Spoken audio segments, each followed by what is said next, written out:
Hello dear students, welcome in ASC starter. Dear students, आप सबका English का paper है, तो मैं इंग्लिश के रिगार्डिंग ही आपके लिए इंपॉर्टेंट वीडियो लेकर आया हूँ। मैं क्लास 8 के बच्चों के लिए बात कर रहा हूँ। इससे पहले मैं आपको एक बात बता दूँ कि मैंने सैम्पल पेपर की एक वीडियो बनाई है और वो बहुत ज़्यादा आपके लिए इम्पोर्टेंट है। अगर अभी तक आपने वो वीडियो नहीं देखी तो आप डिस्क्रिप्शन में देख लेना, और मैं आपको पहले कमेंट में भी उसका लिंक दूंगा। अब देखो, जो आपका मिड टर्म का सिलेबस है ना, तो आप जानते हैं कि मिड टर्म में तो आपका आएगा, फाइनल में भी आएगा। तो अभी हम मिड टर्म की बात कर लेते हैं। मिड टर्म में आपके सिलेबस में डिजास्टर मैनेजमेंट को लेकर एक पैराग्राफ देने की बात की गई है। लेकिन मैं आपको बता दूं कि पिछले साल भी ये सिलेबस यही था। तो पिछली बार जो क्वेश्चन आया था वो अर्थक्वेक के ऊपर आया था, अब वो भी डिजास्टर से रिलेटेड है। तो अगर कोई और भी आ जाता है ना, तो आप इसकी कुछ लाइंस यूज़ कर लेना अगर डिजास्टर के ऊपर आता है तो। और आप वैल्यू ऑफ ट्री ये भी कर लेना, और मॉक ड्रिल के ऊपर पैराग्राफ अगर आ जाए कि आपके स्कूल में मॉक ड्रिल हुई थी, कैसे कैसे हुई, तो भी ये पैराग्राफ आपके काम आ जाएगा। ठीक है, तो जो सिलेबस में एक मेन पैराग्राफ बोला गया डिजास्टर मैनेजमेंट का, ये बिल्कुल सिंपल लैंग्वेज में लिखा गया, आप आराम से याद कर पाएंगे। इस वीडियो में मैं आपको जो है ना कुछ ग्रामर और राइटिंग स्किल बता रहा हूँ। और अगर अभी तक आपने टेलीग्राम ज्वाइन नहीं किया तो ये चैनल का नेम है एएससी स्टार्टर के नाम से ही है, तो आप इसको भी ज्वाइन कर लेना। व्हाट्सएप में भी अब चैनल आने लग गए हैं, तो आप व्हाट्सएप में भी एएससी स्टार्टर चैनल को ज्वाइन कर लेना। डिस्क्रिप्शन में आपको लिंक मिल जाएगा। अब मैं फटाफट इसको समझा देता हूँ, ध्यान समझिए। डिजास्टर मतलब होता है कोई आपदा, कोई मुसीबत, ठीक है। और मैनेजमेंट का मतलब होता है कि हम उस मुसीबत से कैसे बचें। तो यहाँ पर लिखा है कि डिजास्टर मैनेजमेंट एक कंजर्वेशन है ऑफ लाइफ, मतलब जीवन को बचाना और प्रॉपर्टीज़ को बचाना। ठीक है, प्रॉपर्टीज़ को बचाना, लाइफ्स को बचाना। कब बचाना? During natural and man made disaster.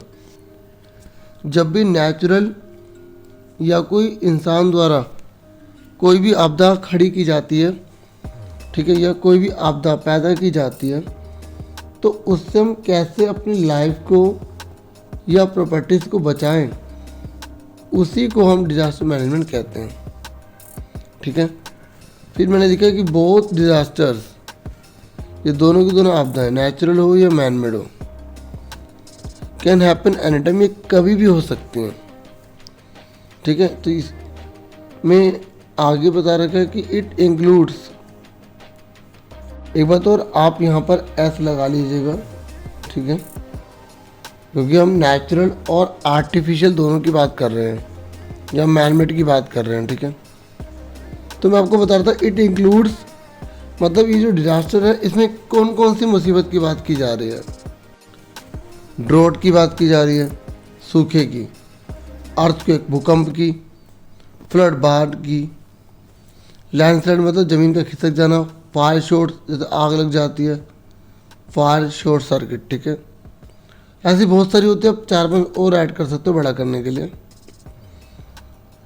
तो फिर आगे नेक्स्ट पैरा में लिखा है कि डिजास्टर मैनेजमेंट जो है वो एक मल्टी फेसेटेड प्रोग्राम है, और जिसमें हम लाइफ तो बचाते हैं पीपल की, एनिमल को, प्रॉपर्टीज़ को, इन सब को बचाते हैं। चाहे आपदा आ जाए तब या आपदा चल जाए तब, क्योंकि आपदा आने से पहले तो बचा नहीं सकते, क्योंकि भविष्यवाणी कौन कर सकता है।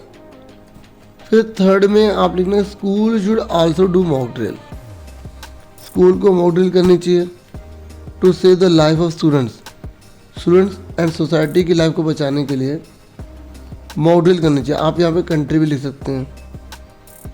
We must aware our self, हमें खुद भी अपने आप को जागरूक करना चाहिए अबाउट डिजास्टर, जो आपदा होती है ना उससे, और डिजास्टर मैनेजमेंट मतलब आपदा का प्रबंधन कैसे करना, हमें इसके बारे में जानकारी होनी चाहिए। To tackle the uncertain mishappening, ताकि जो अनसर्टेन है मिस हैपनिंग उसका हम सामना कर पाएँ। होप ये आपको समझ में आ गया होगा। अब जिनके पास टाइम है ना, वो तो तीनों कर ले, बाकी जिनके पास टाइम नहीं है तो वो 2 पैरा तो ये कर ले, ये ईजी है दोनों। ठीक है। फिर जो आपके सिलेबस में एक जो है एप्लीकेशन दे रखी है ना कि आपको अपने प्रिंसिपल को एक रिक्वेस्ट करनी है कि सर हम जो है ना एक स्किट प्रेजेंट करना चाहते हैं, या एक अकेला बच्चा भी स्किट प्रेजेंट करना चाहता है। मतलब आपको असेंबली में ना इम्पोर्टेंस ऑफ हार्डवर्क के बारे में बोलना है। लेबर डे वाले दिन, जिस दिन श्रम दिवस होता है ना, उस दिन तो आप असेंबली में बोलना चाहते हो, स्पीच देना चाहते हो, या कुछ करके या कुछ बताना चाहते हो, तो इसके लिए आप प्रिंसिपल से ना परमिशन मांग रहे हो। तो ऐसा जब आता ना, अगर ऐसी कोई एप्लीकेशन आती है तो आपको कैसी करनी है, तो आप पहले द प्रिंसिपल यहाँ पर अपने स्कूल का नेम, यहाँ दिल्ली, फिर सब्जेक्ट लिखकर ये पूरा लिख देंगे। अगर कोई और भी आता है ना तो भी आप ये पैटर्न फॉलो करेंगे। फिर रिस्पेक्टेड मैडम या सर, दोनों में से एक लिखेंगे। अब यहाँ पर मैंने स्किट के रिलेटेड ही लिखा है, तो आप सुन लो। With due respect I want to write this letter, मैं ये पत्र लिखना चाहता हूँ, ये कुछ भी नहीं है, ठीक है। To get permission to present a skit, ये सारा क्वेश्चन में से ही है।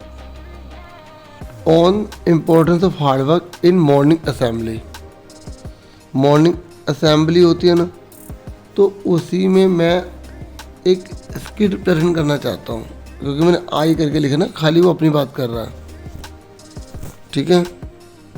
ठीक है, असेंबली में इकट्ठे होकर, ठीक है, जो है ना मॉर्निंग में, वहाँ पर मैं स्किट प्रेजेंट करना चाहता हूँ। कब? On labour day. आप देखोगे ना ये सारा का सारा शुरू की लाइन छोड़ दी जाए तो सारी क्वेश्चन में सी है। मतलब मैं ये कहना चाहता हूँ कि अगर कोई और भी एप्लीकेशन आती है तो आप क्वेश्चन में से काफ़ी हिंट ले सकते हो। बच्चे छोड़ के आ रहे थे तो गलत करते हैं। और उसके बाद this will help to install the respect of labour. अगर हम ऐसा करेंगे तो जो लेबर होते हैं ना, तो उनके प्रति हमारी रिस्पेक्ट बढ़ेगी। किसमें? हमारे माइंड में, स्टूडेंट्स के भी और टीचर्स के भी। मैंने यहाँ पे स्टूडेंट्स और टीचर दोनों लिखा है, ठीक है। It is very necessary for showing importance of hard work. और ये जो स्किट है ना, ये बहुत ज़्यादा इम्पोर्टेंट है, ताकि ये बताया जा सके कि हार्डवर्क कितना ज़रूरी है। फिर काइंडली ग्रांट मी परमिशन, कृपया करके मुझे परमिशन दे दी जाए, ताकि मैं अपने थॉट इस स्किट की फॉर्म में ना अपने प्रेजेंट कर सकूं। थैंक यू, योर्स ओबीडिएंटली, यहाँ फिर आपका नेम आ जाएगा। फिर आपके एग्ज़ाम में एक आ रहा है नोटिस। अब आप इस नोटिस को अच्छे से समझ लो। कोई भी अगर नोटिस आ जाता है, जैसे दिल्ली दर्शन ट्रिप आ जाता है, या क्विज कंपटीशन आ जाता है, या मॉक ड्रिल हो रही है, तो यहाँ पर आपको अपना स्कूल का नेम लिखना है, यहाँ पर नोटिस लिखना है, यहाँ पर जो टॉपिक है, जैसे दिल्ली दर्शन ट्रिप है तो वो लिख देंगे।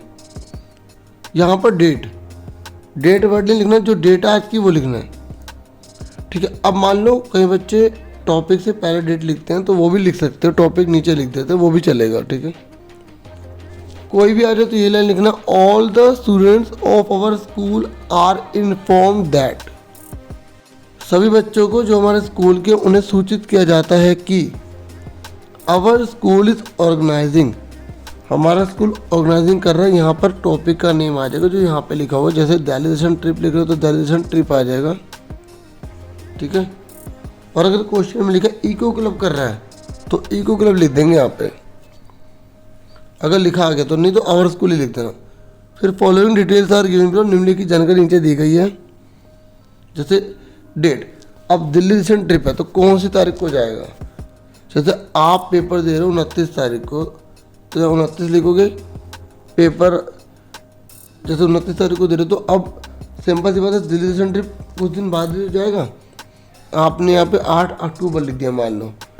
प्लेस कहाँ जाएगा आप लिख देना, किराया होगा तो लिख देंगे, नहीं तो नो लिख देंगे, ठीक है। अभी मैंने आपको दिखाया था, उसमें लास्ट लाइन मैंने सेम लिख दी थी, तो आपको लास्ट में लिखना है for more detail contact understand. मतलब अगर आप और ज़्यादा जानकारी देना चाहते हो तो नीचे जो पर्सन लिखे हैं उनसे आप कॉन्टैक्ट कीजिए।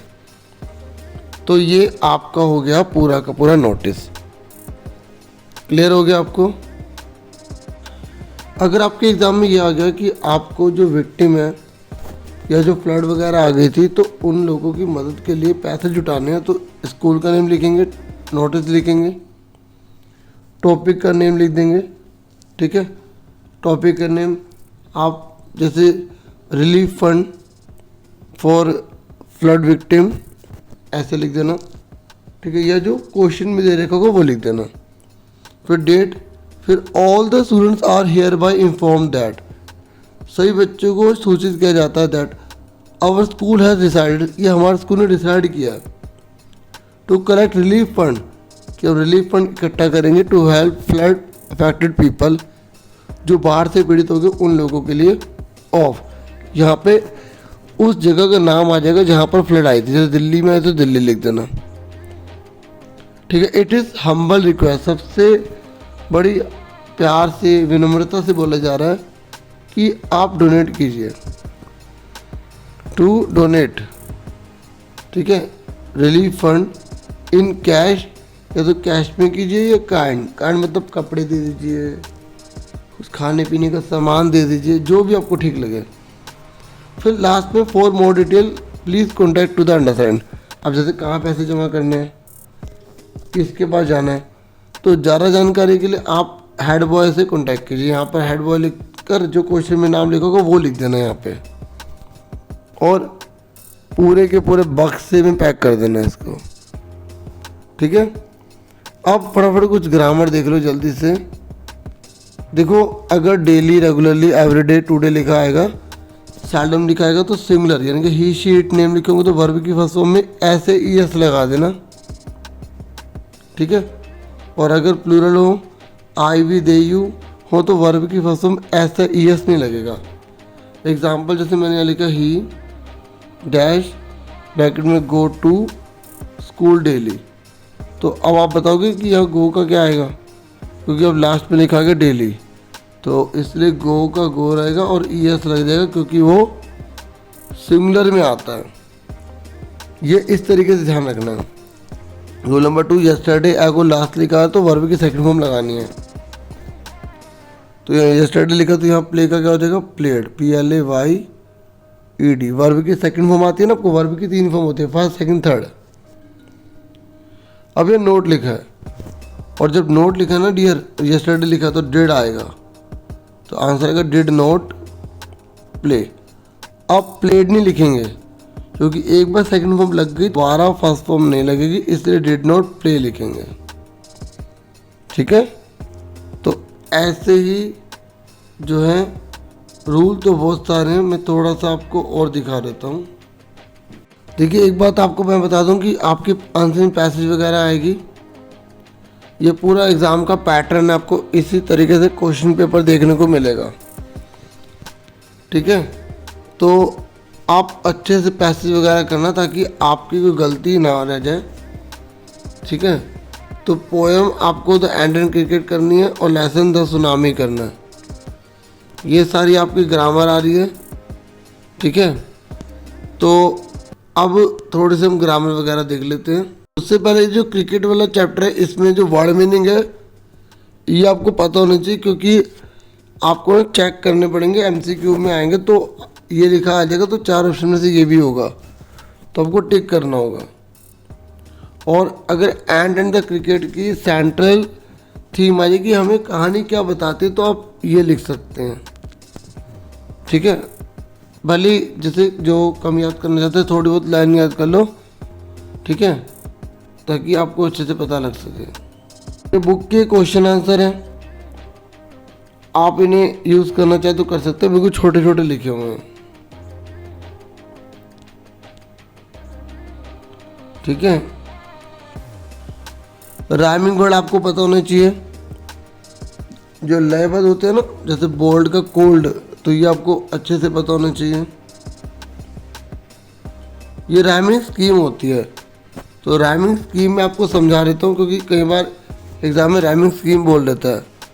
ठीक है, जैसे यहाँ पर लिखा है BAT बैट, यहाँ लिखा है BOOK बुक, यहाँ लिखा है CAT कैट, फिर लिखा है MAT मैट, ठीक है, अब इसने पूछा कि इसकी राइमिंग स्कीम क्या होगी। तो बैट, कैट और मैट, इनकी आवाज़ एक जैसी है तो इनको हमने ए नाम दे दिया, इसकी अलग तो बी। तो आंसर क्या है, ए बी ए ए। इस तरीके से हमें ये राइमिंग स्कीम पता होती है। ठीक है, तो सुनामी में ट्रू फॉल्स वाले क्वेश्चन है, बुक के सारे हैं, सिंपल में लिखा हुआ है, आप इसे पढ़ सकते हैं। ठीक है, ये सारे देख सकते हैं आप आराम से।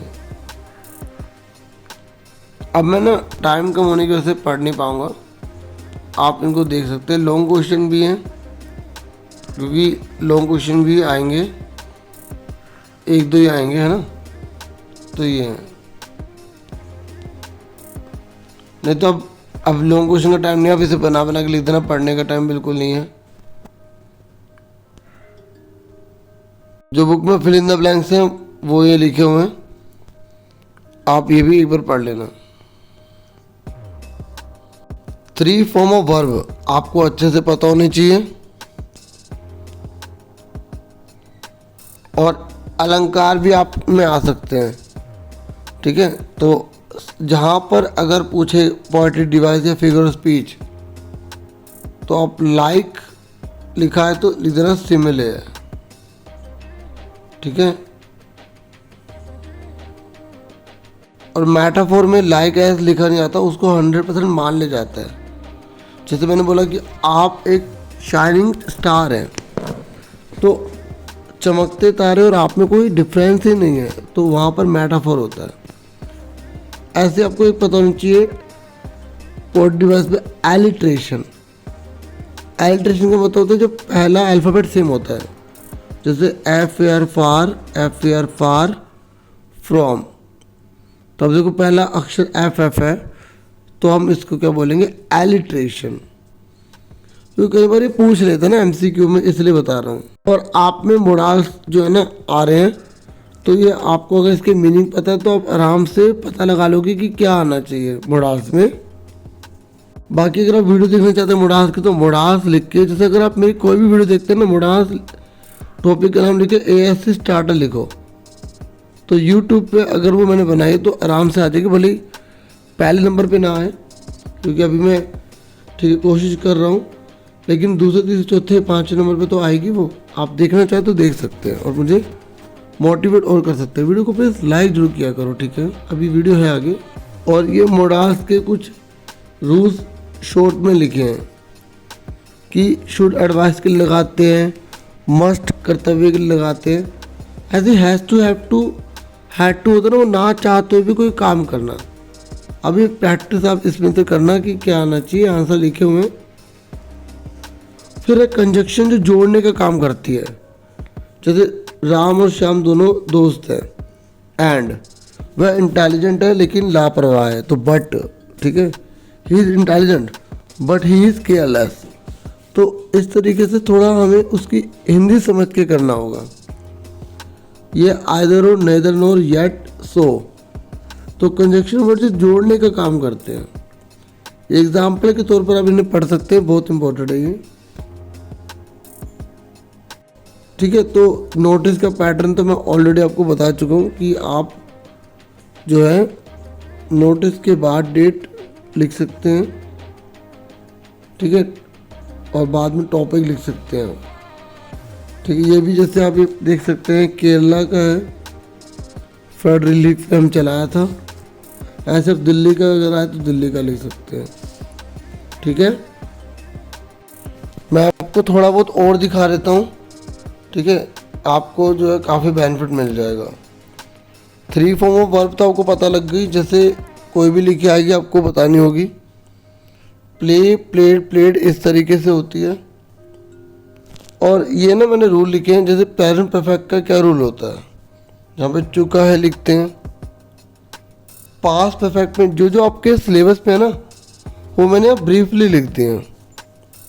प्रेजेंट कंटिन्यूअस में क्या लगाते हैं, सब्जेक्ट, इन तीनों में से कोई एक, वर्ब की फर्स्ट फॉर्म में ING और ऑब्जेक्ट। पास्ट कंटिन्यूअस में क्या लगाते हैं, सब्जेक्ट, बाद वर्ब की फर्स्ट फॉर्म में ING ऑब्जेक्ट। फ्यूचर कंटिन्यूस में क्या लगाते हैं, subject will be, shall be, verb की फर्स्ट फॉर्म ऑब्जेक्ट। हिंदी में लिखा है इसका क्या मतलब बनेगा, रहा होगा, रही होगी। ये पॉजिटिव वाइज जो आपको बता रहा था ना वो लिखिए। एलिट्रेशन क्या होता है, एफ एफ एफ आ रहा है। सिमिले क्या होता है, सिमिले, मैं स्पेलिंग गलत थी, करेक्ट कर लेना, तो ये है, ठीक है। ई स्माइल लाइक डॉग, वो डॉग की तरह स्माइल करता है, मतलब कुछ भी मैंने एग्जाम्पल के तौर पर ऐसे बना दिया। मेटाफोर में 100%, जैसे यू आर शाइनिंग स्टार, इस तरीके से। राइमिंग वर्ड आपको आती हैं। ये पेज नंबर पे मत जाना कि जैसे 6 लिखा आ गया तो ये इसका कोई लेना देना नहीं है, ठीक है। तो ख़राब पेज होगा तो इसलिए वो नंबर नहीं आया होगा।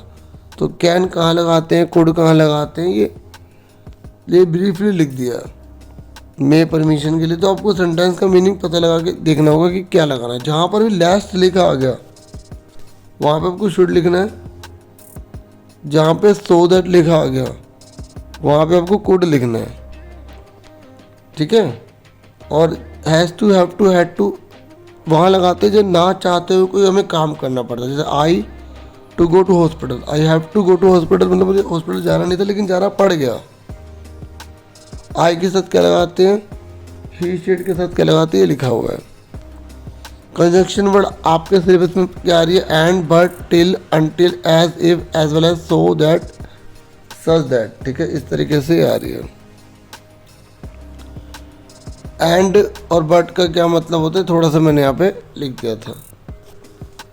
और पैराग्राफ आपका डिजास्टर मैनेजमेंट या mock drill in my school, ये नोटिस आ रहा है, ठीक है। तो ये जो लिखा था ब्रीफली मैंने आपको बता दिया। एक पूछ लेता हूँ, आप फटाफट मुझे कमेंट करके बताना, ठीक है। वेट हेयर, ये लाइन ना जो मैं बोल रहा हूँ ये एग्जाम में बहुत बार आई हुई है।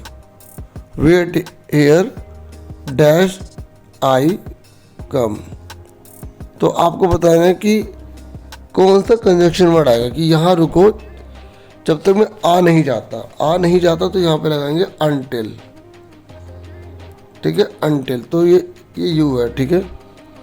तो इस तरीके से आ जाते हैं। तो आप कंजक्शन की प्रैक्टिस कर लेना। और तो इतना ही था इस वीडियो में। Thank you for watching and listening carefully. Take care students.